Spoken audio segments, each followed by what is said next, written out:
Aloha everyone, what's going on my dudes? Welcome to another RuneScape news coverage video. For this video we'll be talking about Alchemical HYDRIX, a new update coming out very shortly. So without any further ado, let's jump right into the video. Let's go. Cats is the illest. What you talking about, Willis? Alright guys, this is all information coming from the latest live stream. In this video we're going to be talking about what the Alchemical HYDRIX is, how to make it, what its stats are, what the effects of the different items you make from it are, all that good stuff. So to get started, Alchemical HYDRIX, as you would expect, is going to be the next tier up from Alchemical Onyx, obviously using the HYDRIX instead this time around. There are going to be two items with this release, an amulet and a brooch. The amulet is a combat item and the brooch is a skilling item. So in order to make an Alchemical HYDRIX, you're gonna need to learn the blueprint from Invention, which will require 117 Invention. Once you discover it, then you can make it at a workbench. It will require a HYDRIX as you expect, also Fortunate components and Rumbling components. I don't know exactly how much Fortunate components, but I imagine it would be the same as Onyx, maybe more, and they did say 2 Rumbling components. Now I want to look at the two items individually and talk about what they are and how they work. First off, we're going to start off with the brooch. That is the skilling item. It's going to be called the Brooch of the Gods. It will require 97 crafting to create, and in order to make it, you're going to need an Alchemical HYDRIX, 5 Elder Rune Bars, and 5 Gold Leaves, and it's made at a furnace much like you make with other casting items. The Brooch of the Gods is worn in the pocket slot, and it has several effects. First being, it stores up to 1,000 decorated urns, allowing you to skill and start up urns right away, so long as you have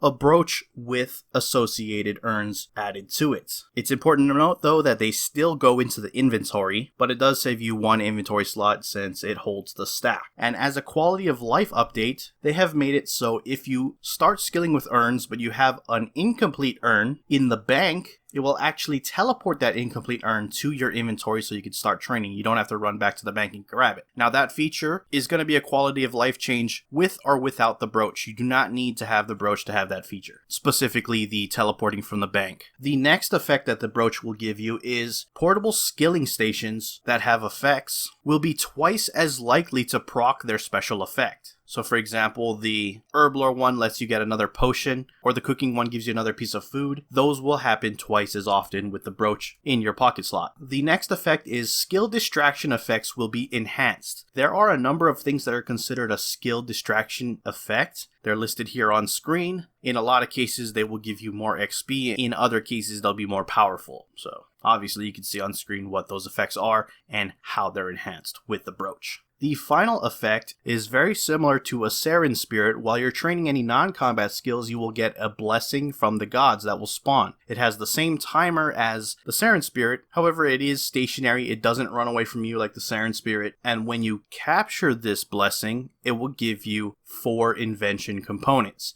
Basically, this is the scavenging perk that you can add to your invention items, but for non-combat skills. In terms of stats, it does have a 4 prayer bonus, so that's nice if you're doing skilling that requires prayer. And the final thing I'll touch on is that this item does not degrade. Once it's made, it's good forever. So that's the first item. We're going to shift on over to the second item, the amulet. The amulet is known as the Essence of Finality. It will require 99 crafting to make, and the recipe will be an Alchemical HYDRIX, an Amulet of Souls, and a Reaper necklace. Those 2 necklaces do need to be 100% repaired to make the Essence of Finality. The effects of this new necklace will be that it retains both effects of the previous 2 necklaces, Amulet of Souls and the Reaper necklace, and it has an additional effect where it can store the special attack of any weapon. In order to do this, you do need to consume a special attack weapon by using it on the amulet. It is important to note that the item will be sacrificed and there will be no way to get that weapon back. You can offer augmented versions of special attack weapons as well as dyed versions, but as I said, you are sacrificing the weapon, so keep that in mind. You can choose to add a different weapon later if you've already added one to change out the special effect, but you won't get the previous weapon back. Also important to note that you can only use the special attack with the same style of weapon. So in the case that you're seeing on screen, the Saren Godbow spec has been added to the necklace. Only ranged weapons can activate this special attack. It doesn't have to be a bow, but it has to be a ranged weapon. Also, the damage scales with the weapon that you're using, not with the weapon that was sacrificed. So if you are using the Saren Godbow spec and you use a magic shortbow, it will have the damage of a magic shortbow, not